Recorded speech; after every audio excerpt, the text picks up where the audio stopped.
तो देवदासी पे प्रॉब्लम है और देवदासी सिस्टम चलना नहीं चाहिए।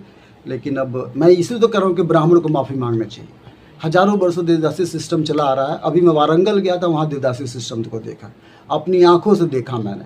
तो अब आपने देखिए, एक औरत सौतन को बर्दाश्त नहीं कर सकती, लेकिन एक औरत अपने आप सोने जा रही है एक पंडित के साथ। इतना रिलीजियस आतंकवाद है। और एडगर थ्रस्टन की किताब में ये बात आई है कि अंग्रेज कह रहे हैं कि मैं तो हैरान हूँ कि पिता अपनी बेटी को लेके आ रहे हैं, कह रहे हैं कि मंदिर में दान दे दो। एक हवाला है कि एक लाइन लगी है ब्राह्मण से सेक्स करने के लिए। क्यों? क्योंकि कोई रिलीजियस कॉन्टेक्स्ट है और उसमें वो ब्राह्मण सेक्स करेंगे। और अब ये पिता कर रहा है। इन जनरल पिता कभी नहीं चाहता है कि मेरी बेटी के साथ इस तरह की घटना हो, तभी तो बलात्कार आया।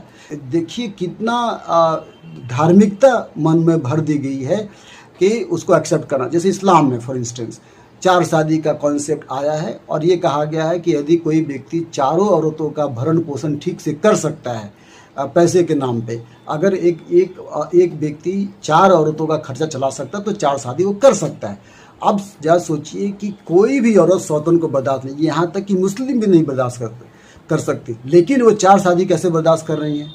कितना रिलीजियस इंजेक्शन उसके मन में डाला जाता है कि वो एक्सेप्ट कर ले, एक्सेप्टेंस कर लेती है, इस लेजिटिमेसी को एक्सेप्ट करे, जो कि गलत है। खुद अकबर कहता है कि एक शादी ही ठीक है।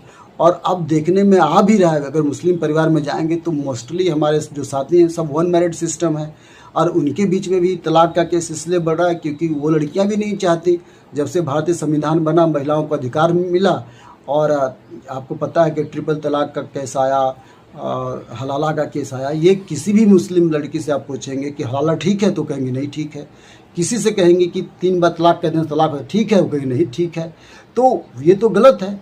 और लेकिन धार्मिक के आधार पे हमने उसके मन में ये बात डाल दी कि तुम एक्सेप्ट करो, तो लोग एक्सेप्ट करना शुरू किए। आज तो महिलाएं ये कह रही हैं कि ठीक हमारा अधिकार है।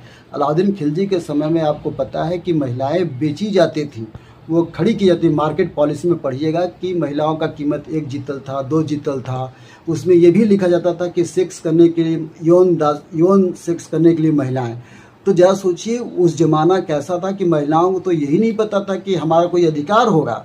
तो भला हो डॉक्टर बी आर अम्बेडकर का या डेमोक्रेटिक सोसाइटी का, पूरे वर्ल्ड के सोसाइटी का, जब डेमोक्रेसी आई 80 सेंचुरीज में से पहले, तो इस डेमोक्रेसी व्यवस्था ने महिलाओं को अधिकार दिया, या जितने भी मार्जिनल सोसाइटी अधिकार दिया। पहले तो मार्जिनल लोगों को तो पता ही नहीं था कि हम क्यों पैदा हो रहे हैं।